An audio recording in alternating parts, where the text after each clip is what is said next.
Is it midnight here in Vancouver, BC? Almost.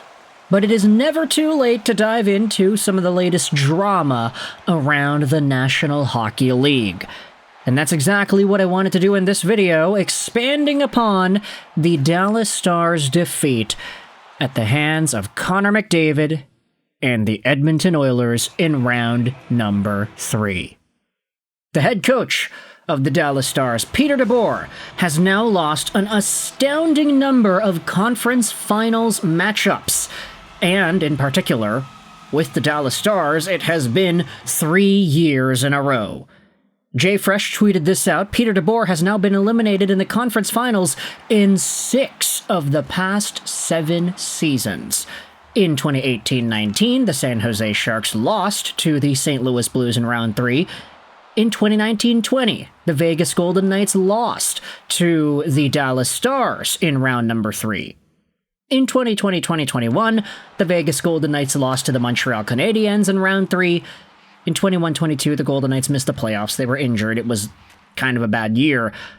And then in 22-23, the Dallas Stars ended up losing to the Vegas Golden Knights. In 23-24, the Dallas Stars lost to the Oilers. And in 24-25, the Dallas Stars lost to the Oilers. It's kind of funny how, for the Vegas Golden Knights, this is a team that after they kicked DeBoer out, they won the Stanley Cup the very next year, eliminating DeBoer's team in round number 3.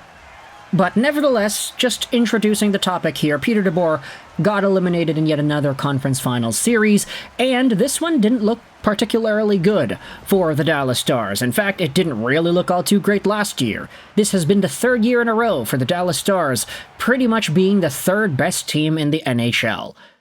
But the reason we are talking about this in this video is because of the goaltending and the game dynamics that we had seen between the Dallas Stars and the duo in the crease.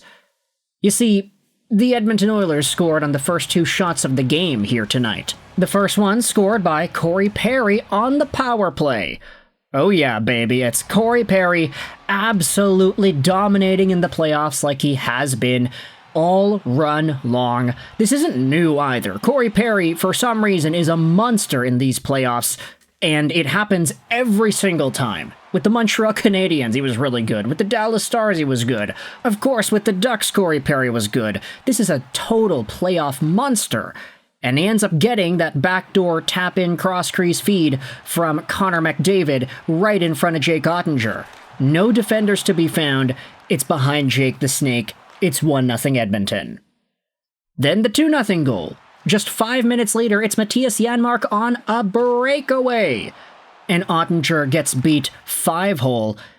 Now, at this point in the game, things get really interesting because just 7 minutes into the contest, Peter DeBoer ends up pulling Jake Oettinger out for the remainder of the hockey game after only 7 minutes of game time, as we had said. And the way he does it is so interesting because he calls the timeout. All the folks gather around. DeBoer's talking, he's making his statement known, and then the timeout finishes, and the Dallas Stars skate back out onto the ice. Jake Oettinger is included in that. He skates back towards the crease, and he thinks he's going to continue, but then Peter DeBoer says, nah, hey, wait a minute, Jake, come back here. And that is how he gets the goalie out there. Very interesting way that Peter DeBoer decided to pull Jake Oettinger. Very interesting decision to pull him, period.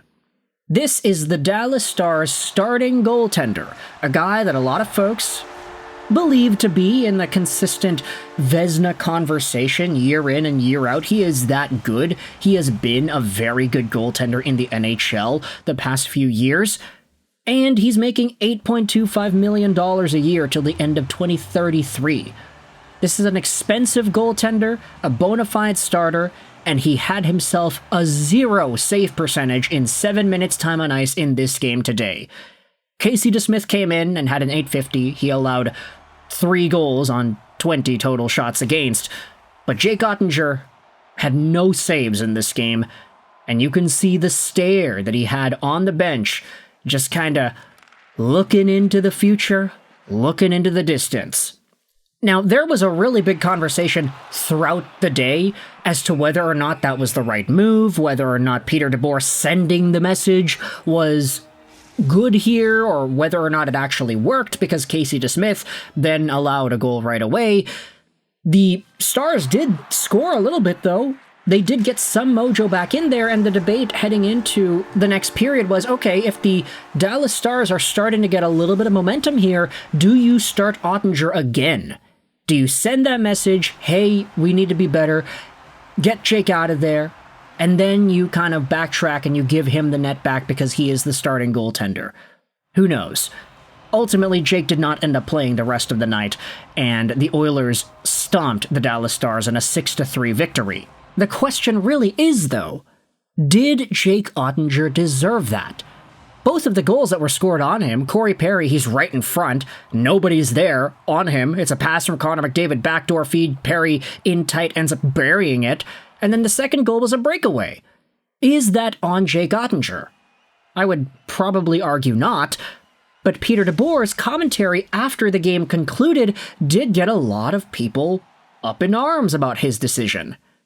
DeBoer said this, "I didn't blame it all on Jake Oettinger, but the reality is, if you go back to last year's playoffs, he has lost 6 of 7 games to Edmonton, and we give up 2 goals and 2 shots in an elimination game. That's a pretty big sample size." And in order to get the full unfiltered experience as to how Dallas Stars fans are feeling about these comments, let's go onto their subreddit and read what some of these replies have to say. Is DeBoer seriously throwing Otter under the bus? Fire his ass into the sun. Dude, I was a semi-Peter DeBoer fan, but not anymore. After the Avs series, I was fully on board for him for the future. After this train wreck that somehow keeps getting worse, I have completely flipped. Personally, I feel that tonight should cost Peter DeBoer his job, but I also think he's a great coach that has just ran his term here. It feels like he's lost the locker room, and the Western Conference Finals thing is becoming a self-fulfilling prophecy. Bad coaches don't get to this many conference finals. Yeah, he's never won it all, blah blah blah. But to consistently take different teams to the Final Four in the league is impressive, and that deserves respect. If a forward was constantly in the top 4 for scoring in the league but never number 1, no team would be talking about firing him or how bad of a player he was. This is the quote of a person who had just lost the locker room. Yeah, no shot him and Oettinger can repair this, and at this point, I hope that's the last press conference that Peter DeBoer has as the Stars head coach.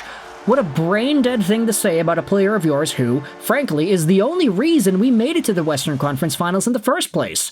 Was he the best version of himself this series? No, I don't think so. Not sure anyone would say that Jake was at his best. But when you have players setting playoff records for the worst plus-minus in playoff history, and Cody Ceci is a top 4 D-man on your team, I think the problem rolls much deeper than your goaltender. Finally, to end off this video, I wanted to read, I would understand if Oettinger didn't start tonight's game, but pulling him after 2 goals is an emotional decision, which is an indicator of bad coaching. And the way he pulled him was the most unprofessional thing I've ever seen. DeBoer lost us this series. He made an endless amount of terrible decisions. This game alone, he managed lines as if Rantanen, Robertson, and Johnson are triathletes instead of using the rest of the players on the bench. The timeout and then calling him back when he was halfway to the crease might be the most single disrespectful thing I've ever seen a coach do to a player. Forever, Kasai says. And one more for good measure here. A dozen a dime says, is it Jake Oettinger's fault that the Dallas Stars scored 0, 1, and 1 goals in games 2-4? As the head coach, especially a head coach with Peter DeBoer's reputation of crap in the bed in the conference finals with pretty much every team he has coached, you can't go out and say that to the media. And if your faith in Oettinger was shot like that, start DeSmith in at least a couple of games this series and see if he does any better. I was all for giving Peter DeBoer another shot in the last year of his contract, but if this is how he treats his goalie who got hung out to dry by our dog crap defending all playoffs, I think we just move on now and find someone who can manage an offense that isn't so one-dimensional in the playoffs. Let me know your thoughts in the comment section below about Peter DeBoer throwing Jake Oettinger under the bus. I hope you enjoyed this video, and bye.